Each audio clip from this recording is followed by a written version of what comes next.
अस्सलाम वालेकुम। अल्लाह उन्हीं लोगों की तौबा कबूल फरमाता है जो नादानी से गलत हरकत कर बैठते हैं और फिर जल्द तौबा कर लेते हैं। बस ऐसे लोगों पर अल्लाह तवज्जो फरमाता है। वो सब कुछ जानने वाला, हिकमत वाला है।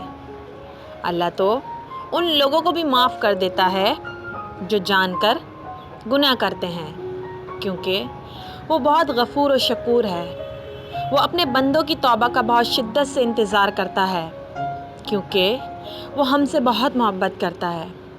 हम ज़मीन से लेकर आसमान तक भी अपने आप को गुनाह से भर लें तो वो रब हमारी नदामत के एक आंसू पर भी हमारे हज़ारों गुनाहों को पल में माफ़ कर देता है। यहाँ लोग हमारी एक गलती पर हमें माफ़ नहीं करते, पर हमारा अल्लाह हमारी 1000 गलतियों को पल में माफ़ कर देता है।